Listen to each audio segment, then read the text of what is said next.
So I was going to cue the 20th Century Fox music for that, but I thought I'd probably be flagged on copyrights, but whatever. This is the review for the Sennheiser HD-820. I know, I'm doing it like this, like a little kid, simply because these are £2,000 headphones. Yes, the audiophile in me is going, yes, that's really good.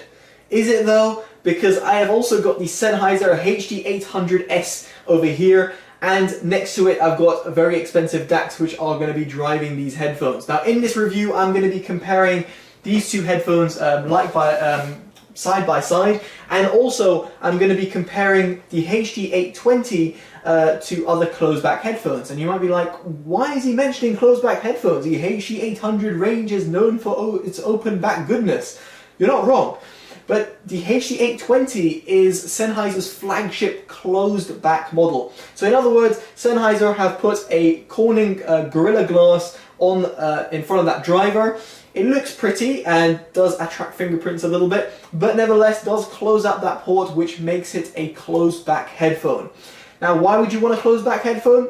Good question. Simply because you have better isolation, a little bit of a more prominent mid-bass slam, or a little bit more mid-bass to hear. And the reason behind that is just because of how the percussion work. There's something kind of like blocking it, so it comes back and it just sounds a little bit more prominent, a little bit more punchy.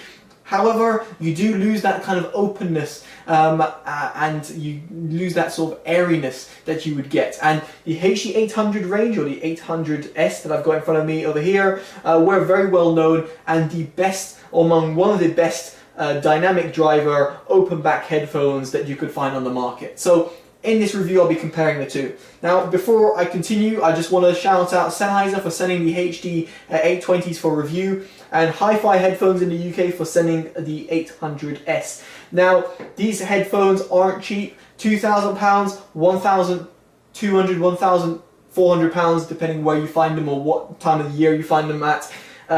In the US they're around $2,000 and around $1,200 odd. So there's a big price difference between the two, and again something I'll be kind of alluding to in my conclusion.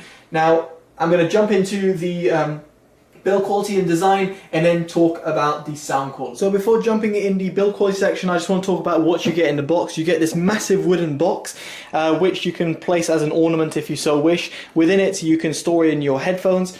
Now within the box you will get a very nice handy manual, which is great, a little cleaning cloth, yahoo, and then you've got 3 sets of cables, one of which I've just plugged onto the headphones itself, but you've got a what Sennheiser have as a 4.4mm Pentacon stereo jack plug. Now that's balanced. Then you've got an unbalanced 6.3mm, and yes, it's absolutely gigantic, of a connector, and then which I've got currently plugged in to the HD-800S is a 4-pin XLR connector, and that is balanced. And as you can see for design, Sennheiser hasn't really deviated much from the original HD-800 line. It looks very much similar, however now you can see it's an all black design all over, so not only is the headband all black, but you also got sort of the diaphragm as well, which is like a greyish black.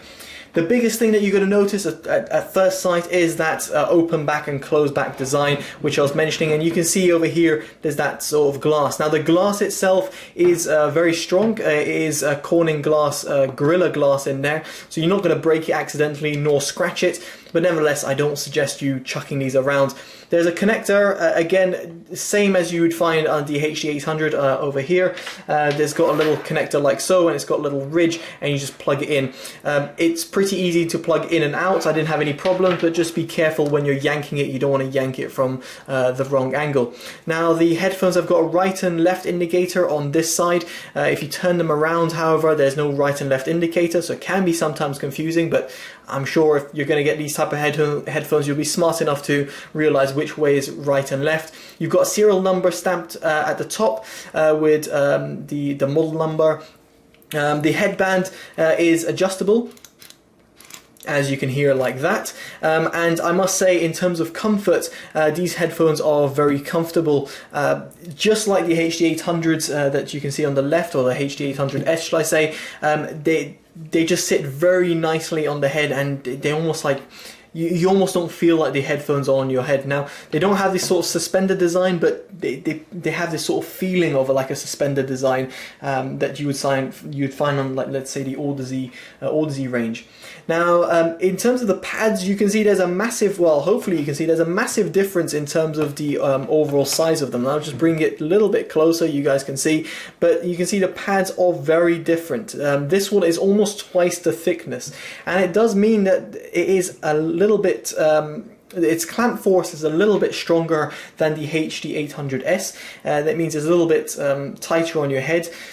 Not a bad problem. I mean, I wore glasses and gamed for hours on end with the HD820s, and I didn't have any problem whatsoever playing games for hours. So no complaints there in terms of design and in terms of comfort. I must say Sennheiser have done a fantastic job all around with that. In terms of the weight of them, they're not very much different in terms of weight. They're slightly heavier, and I think that's just due to the slightly thicker pads and the fact that they've got a bit of glass holding them, and they also do look a little bit chunkier versus the HD800S, which are kind of like bare skin or bare boned.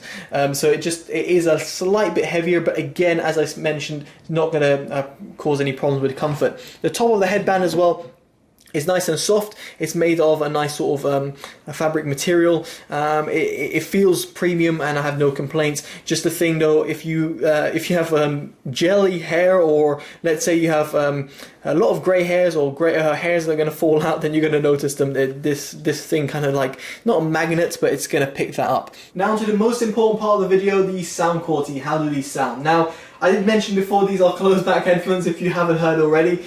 Now, in terms of other closed back headphones in the market that sit at under £2,000, it's worth referencing them just in this sound quality section, simply because I'm a big fan of the Fostex TH900 MkIIs. In my opinion, one of the best closed back headphones in the market.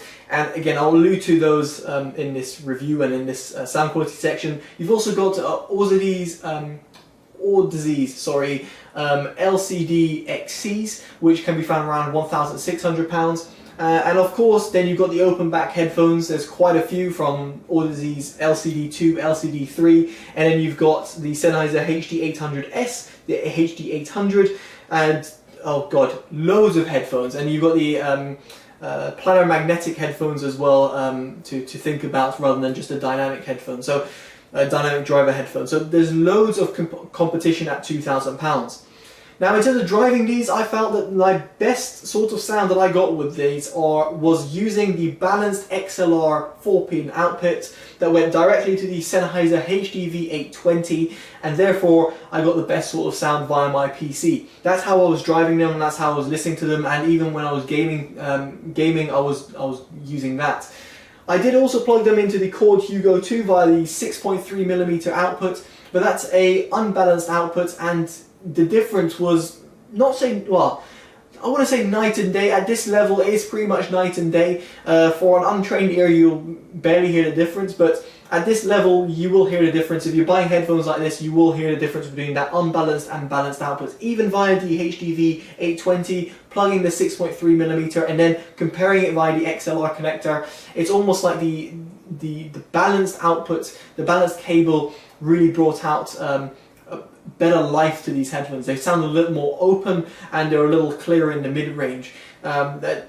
You can look around as well on the internet. It's not just me who thinks that. It definitely does make a difference. So what I'm trying to say over here is, if you're going to get these headphones, or even these ones, definitely get yourself something that has a balanced XLR output, because you're going to get the most out of them. Now, in terms of sound quality, let's talk about the bass first. Now, the sub-bass extends very, very well. Just like the HD800S, it extends very well. You don't really hear that much of a rumble. When I compared it to a Fostex, or even my cheap headphones, but around £300 custom modded denim AHD 2000s, they just sounded that they had a lot more rumble. And not to discredit the HD820s, it's just that I didn't have that sort of rumble. It is very much capable of extending down into the low end. It's just that you won't really hear that sort of rumble. Literally in your ears you won't feel that rumble with these headphones. They're very much more smooth and precise with their sub-bass extension. Very much the same could be said about the mid-bass. The mid-bass has got a very tight slam, it's very controlled, and it's just immaculate to listen to. Again, if you're not going to be listening to bassy music, you're going to really appreciate the overall mid-range tones due to that. However, when compared to the HD820S, what I found is that these were slightly bassier. As I mentioned before, that closed-back design does kind of increase that sort of mid-bass punch or that sort of meatier sound, and that was very much apparent when I compared the two headphones, is that I found that the HD820s, the closed-back variant, just sounded a little bit more punchy in the mid-bass range. Looking at frequency response graphs as well, you will be able to see that difference. There's a slight difference between the two headphones. The HD820s just have that extra little notch in the bass department. Now in the mids, however, there was a slight dip. Now the dip was in the lower mids. Now almost to be expected because you got a more of a mid-bass sort of slam. The lower mids were a little bit affected, and in this respect Sennheiser countered it by having a little bit better upper mids. So in other words, accentuating the upper mids a little bit whilst to kind of compensate for that lower mid dip. That isn't the case with the HD800 or HD800S. It's very much kind of like a flat sort of frequency through the lower and upper mid section.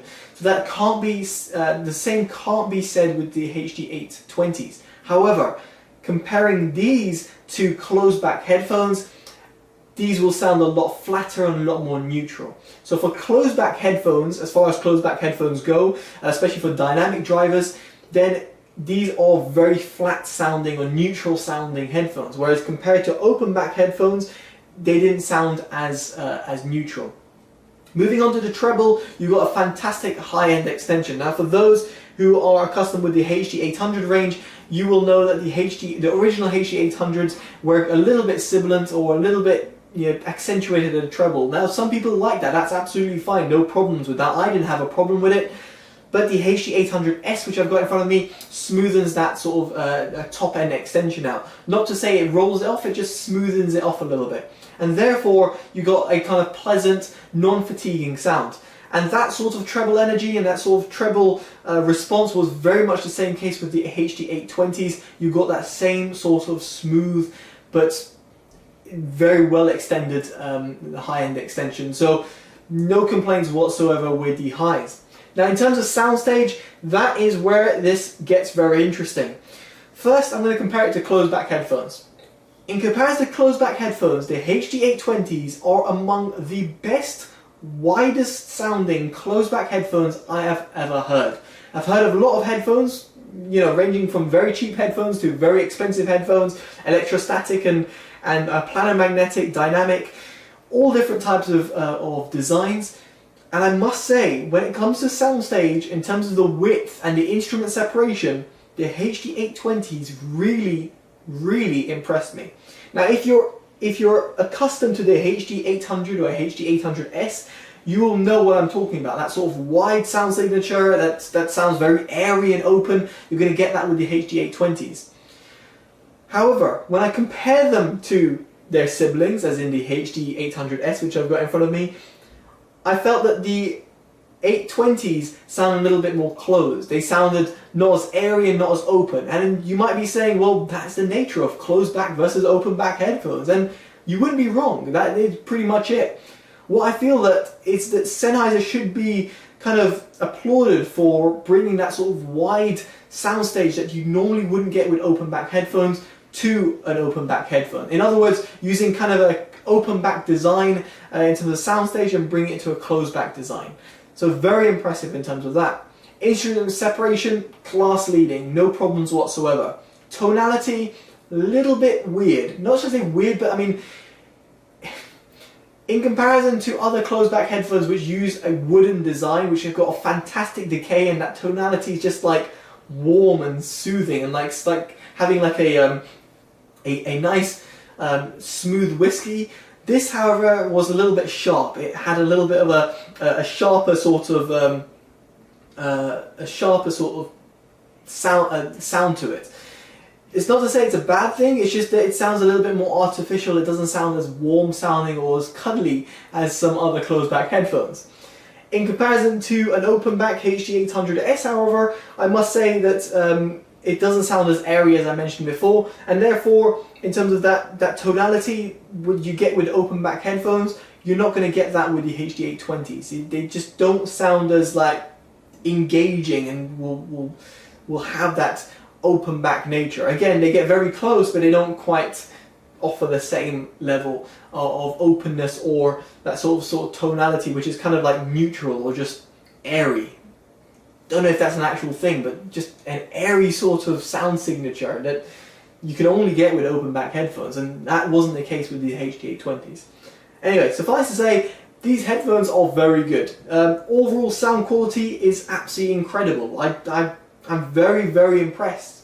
However, had I had the money to buy these headphones, which I don't, if I had the money to buy these headphones, then I would opt for their siblings, the HD800S, I almost said 820, the 800S, simply because if I'm going to be using them at home, I would want that airy sound, that open back nature, and that really, I don't know, the sound that isn't limited by a fact that there's a little frame in front of it. However, in terms of isolation, that's something I didn't even cover, simply because I wanted to keep it to the last bit, to the verdict. These are going to give you a much better isolation. Which means that if you want these headphones, but want better isolation, you've got to spend money and get these. Simply put, if you want that sound signature and a similar, not identical, but similar sort of sound with that really open and wide soundstage, then you have to get these. If you, however, you want a meaty sound signature, something that is warm sounding or gives you a bit of a punch, that mid-bass punch that you kind of crave that you would never get with these open back headphones, then I wouldn't recommend these. I would get the Fostex or the Audeze headphones that I mentioned before, or other headphones that you can find out there. There are many that will provide that excitement that these won't provide. What I found myself is that even though these had better isolation, and even though isolation isn't a major in this flat, I would say that I preferred these headphones. I went back to the HD800S each time and I was listening to them and I just was happy. I had a smile on my face. When I put these back on, I felt that something was missing. I felt like someone had taken something away from me and said, you know what, you can't have this because you're going to have to sacrifice your sound quality for the isolation. And it's not something that I really like doing. And in this respect, the HD800S was for me the better pick. So there we go, guys. I've been totally dubbed. It's been a very honest review of these two headphones. Again, shout out to Hi-Fi Headphones for these and the Sennheiser for providing these for review. Very much privileged to be listening to these headphones and reviewing them. Very intriguing to see the differences and going between them in my own environment and not having to go to a demo room or a shop in order to hear them really makes a difference. Now, if you like this review or if you've got any comments, let me know in the comments below. Check out links in the description. There'll be buy links and links to Sennheiser websites for the user manual and all that jazz. And more than anything, if you favourite, share, subscribe, always helps the channel grow. I don't make any money from these videos, but I just love sharing my insights and my honest opinion with you guys. So there we go, guys. I've been totally dubbed. Take care and bye-bye.